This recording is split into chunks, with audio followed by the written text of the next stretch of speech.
What's up, people? It's your favorite life coach and your favorite professional counselor. Yeah, that guy. All right, kidding.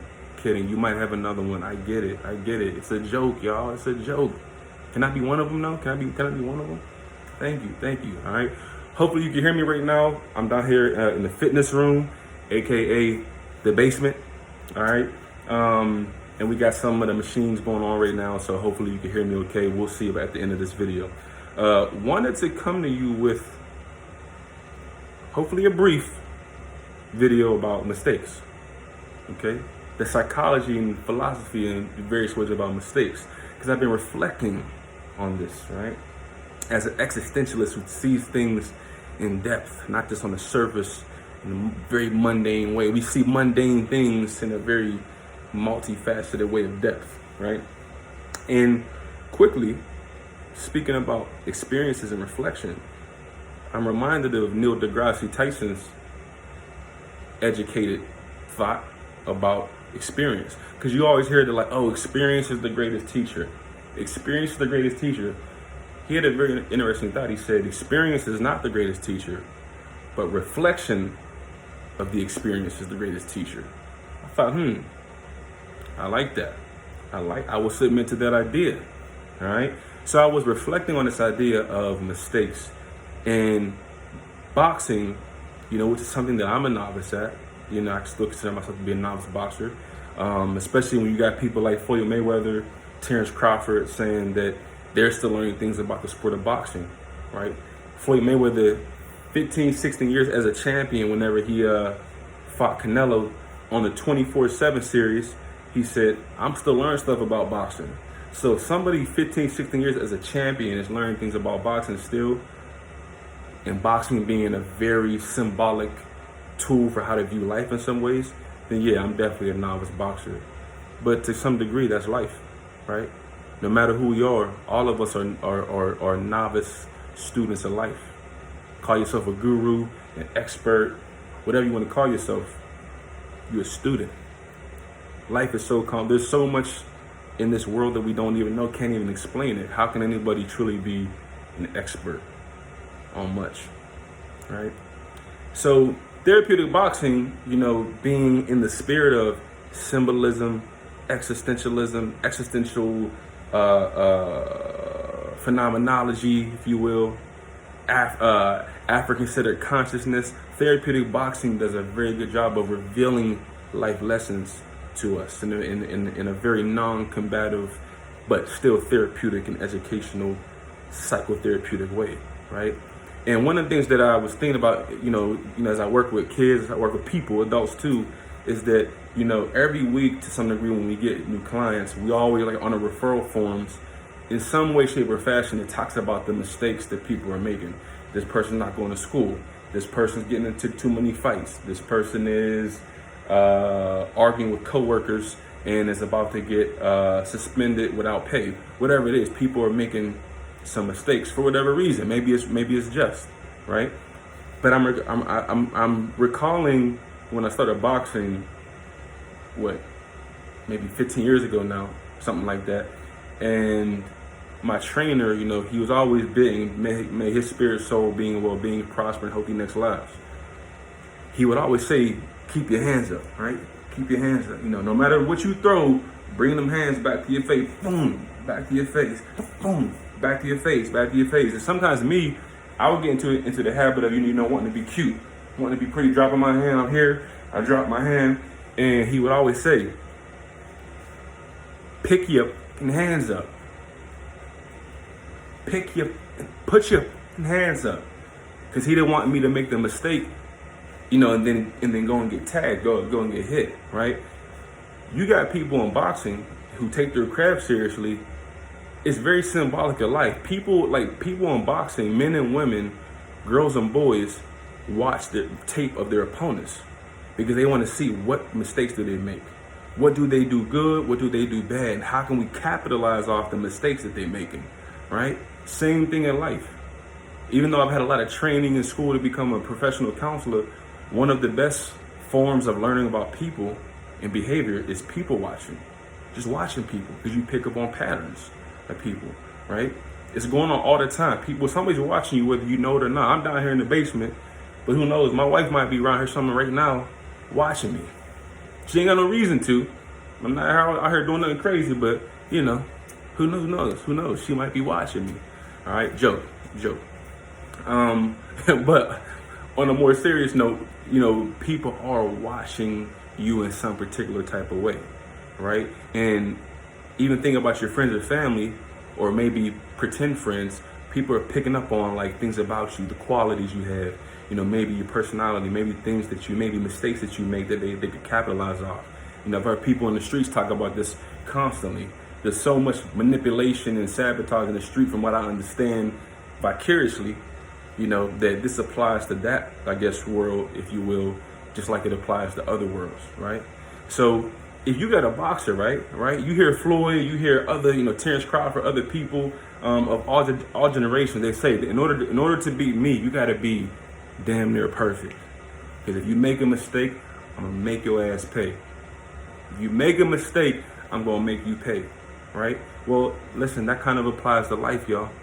If you want to, and this is one of my big messages for this video, if you ever want to give somebody power over you, just keep making mistakes. Think about it, you know, if you're a kid going to school, right? If you have a pattern of not going to school, you're supposed to, and the teachers don't like you, the principal don't like you, the whole school staff don't like you, you're giving them a conduit to have power to be able to do something to your academic well-being, maybe that you don't really want to, right?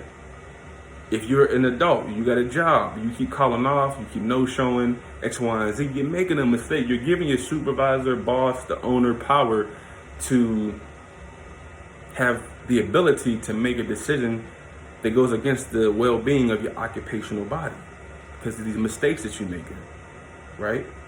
This is why I love sports.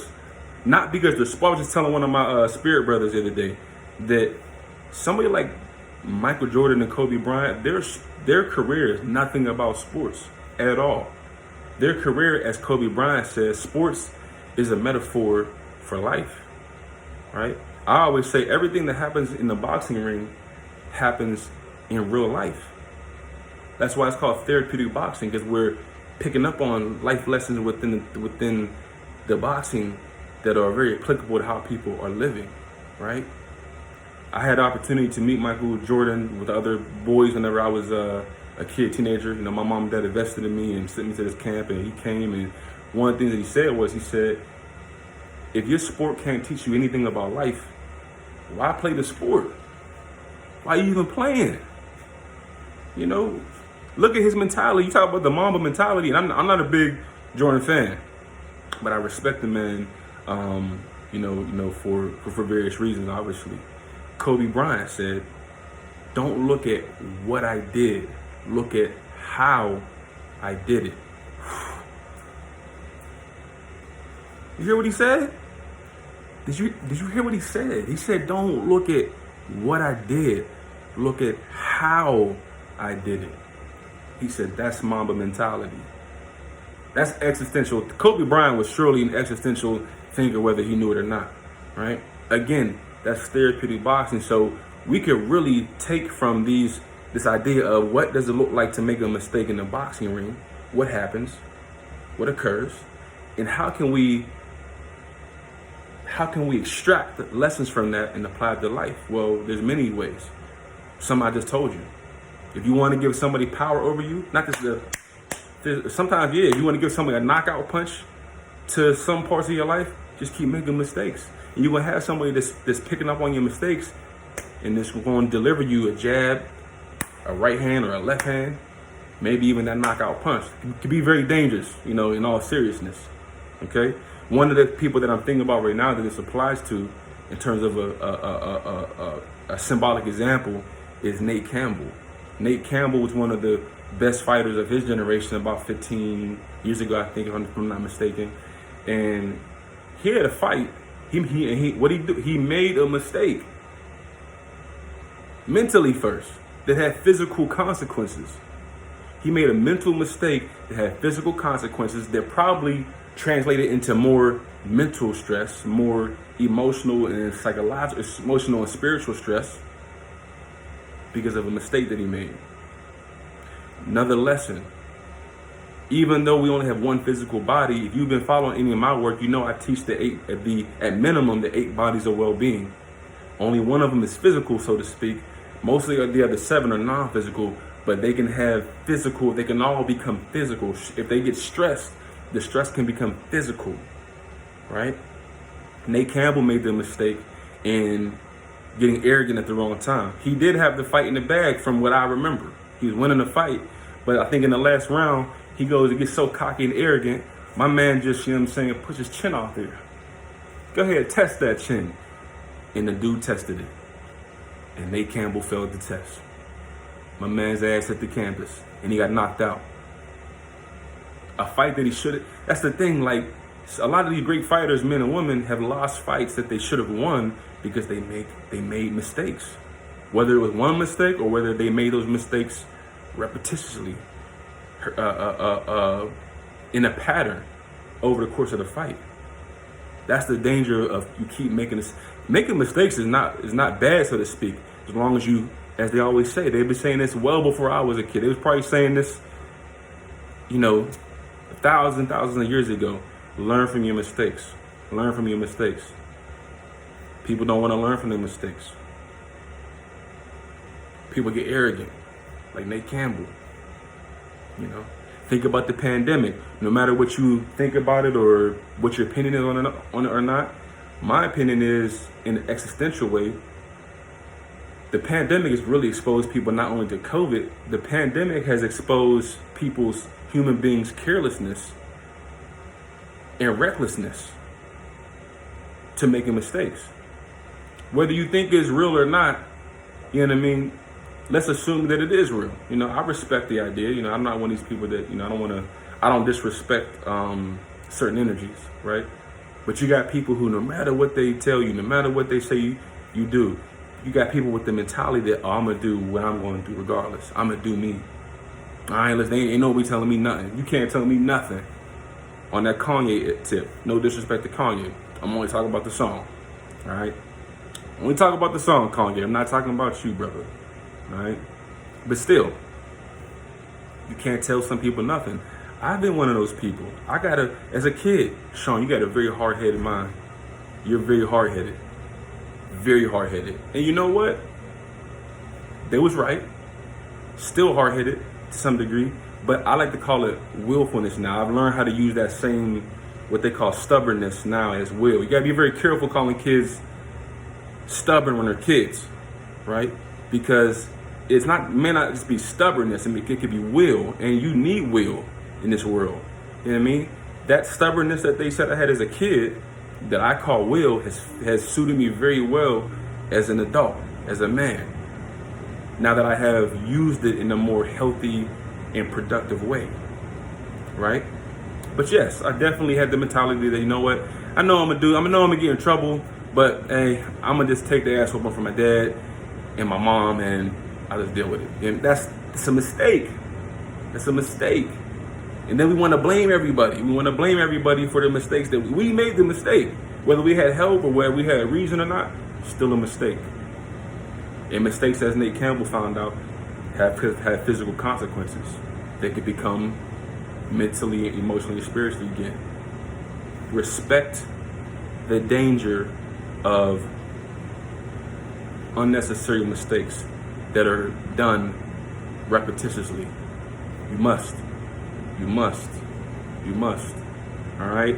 So I think that's all I had for you in terms of this idea of mistakes. Again, it was on my spirit. It was some energy that I wanted to get out. Thought about doing a blog. I still might, but this should suffice for now. Let me take a pause. I've made the mistake in the past. You know, I freestyle some of these videos. I made the mistake of sometimes not communicating thoroughly everything I wanted to in the video, because like Nate Campbell at times, I go, oh, you know what? I'm a student of life. I know how to speak. I know how to talk. I know how to put ideas together, and then I make 10 videos, and I'm like, oh, I forgot. So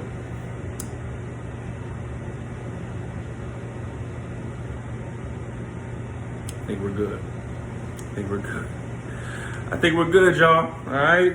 So I appreciate you. This was a long video. I'm not gonna lie. This was kind of long. Apologize if if this hurt your feelings. Didn't mean to, but I wanted to be thorough. And I wanted to make sure that I get out the ideas and thoughts that I needed to. All right. So expand your perspective. Matter of fact, go to www.perspectve.com and expand your perspective by reading through the site. Pick up some books, get you some merch. And if you don't get anything, hey, just visit us. Spend a little time with us. All right? I appreciate you, in all honesty. Expand your perspective. Peace.